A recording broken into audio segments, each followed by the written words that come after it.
Well, clearly prevention goes a long way, and that's ultimately the objective, to phase out some of these phosphate-based detergents that are still used in Mexico. But it's a very complicated issue from a policy and regulatory perspective because, for one, we have no jurisdiction in Mexico. And clearly, their water quality standards are different, not necessarily deficient, but different than ours.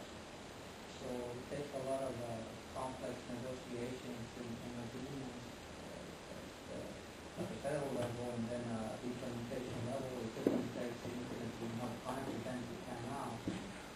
But to answer your question directly, the best solution is to control and phase out some of the pollutants from getting in the waterways. There's also the issue of water actually flowing down the river into the Salton Sea because with the water drought and other issues, the Salton Sea is beginning to sink, which is exposing large salt playas. So basically, the salt is crystallizing into very delicate structures on the surface. Strong winds blow out, and it blows that dust onto the local soil, damaging crops, and it keeps it airborne, which is also affecting people's lungs. So asthma is the number one health problem in Imperial Valley. So this is why the New River, in a way, it kind of needs to keep flowing, but we want it cleaner. The issue of security also comes into play with the river. The illegal immigration and border control officers are reluctant to arrest or go after individuals that get into the river because of fear of being exposed to pathogens. Madam Chair, the Council, my name is Glenn Baroga. I'm the Executive Vice President of a company called Ecodynamics. For over a year now, we have been looking at the New River upon the invitation of Congressman Bob Filner. And we are very thankful of your agenda today. I talked to the Assembly member for what he is doing. I'd like to add a few things that has been mentioned. A little correction. The Border Patrol has been told officially they could not jump into the water to save the life of a drowning illegal person, even if they see it, because they themselves will be officially dead in a couple of years. The pollution in the river is that bad. We have been spending over a year of time and money looking at how to remediate, clean up the New River. We have some plans that we have submitted to the New River Committee, as the Assembly member has said. Miguel Figueroa and the whole committee has done a tremendous job in trying to do work to clean up the river. But a lot of help is needed from the state and the federal government working together to be able to clean it. All of the diseases that you could think of have been documented in the New River. We have all of this that we were able to also pull out. Together with Alliance International University, we have teamed up. We are going to be setting up a sustainable center at the New River for the purpose of making sure that what corrections have been done will be kept up and improve the way of life in Calexico all the way up to the Salton Sea, which is about 60 miles from the border to the Salton Sea. As I walked in here this afternoon, I saw a gentleman carrying a bag of salad. And I was just thinking, I hope that these letters did not come from the Salton Sea area, the Calexico area, because that was picked up by probably an undocumented who did not get cleaned up before he started picking up the lettuce and the tomatoes that was there. So, again, I applaud you, I applaud the council, and from Ecodynamics, we need your help. We need funds, we need technical support, and we need your moral support. So thank you. Thank you, sir, and I hope to see you when we meet in Calexico. Yes, of course. Okay.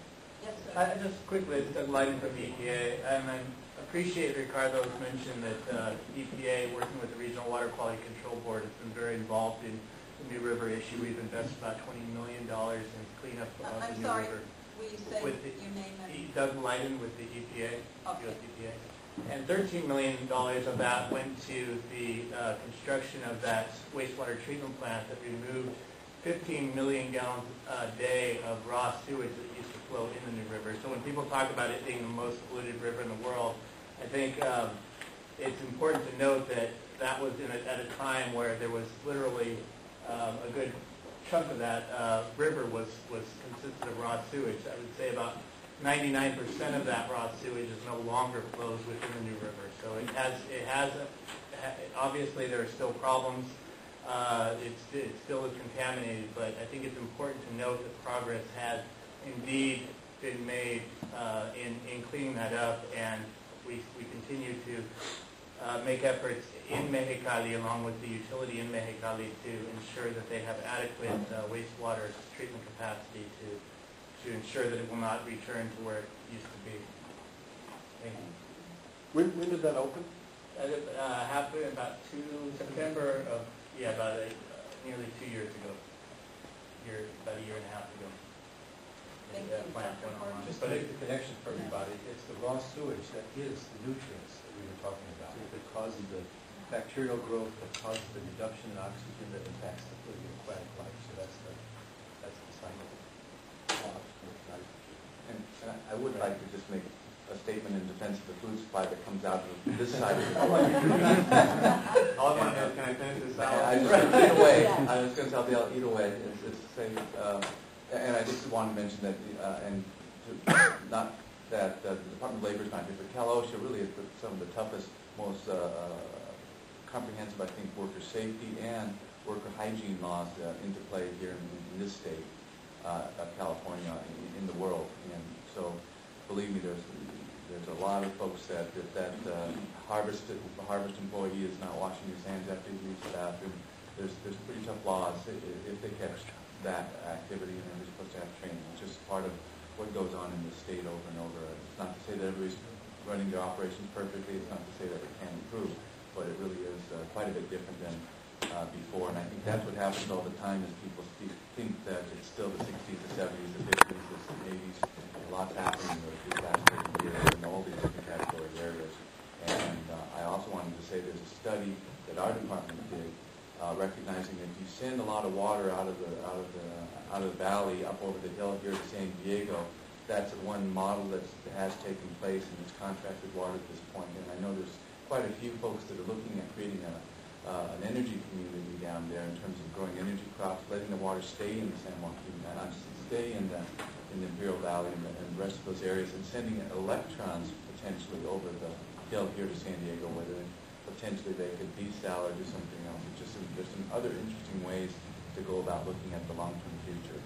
I'm not prescribing any one of those predictable futures, but just to lay out that there's a lot of interesting options that open them up to a good hard look.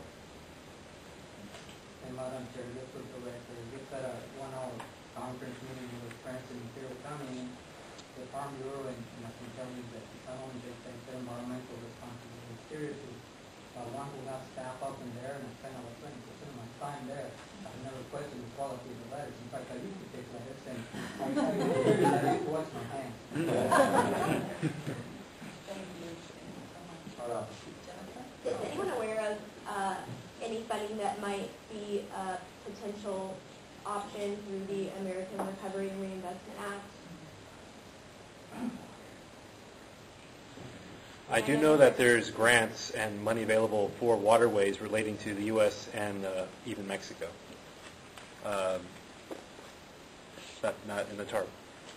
Not that I'm aware of. Potential tie into the Farm Bill, to the rural title of the Farm Bill that has the ability to deal with water systems, both in terms of drinking water and filtration systems, and that may or may not then be able to be married with some of the Yeah, I know that there's also some border environmental money. There's one of the pots in there, but I mean, if we're looking for money, might be a good source.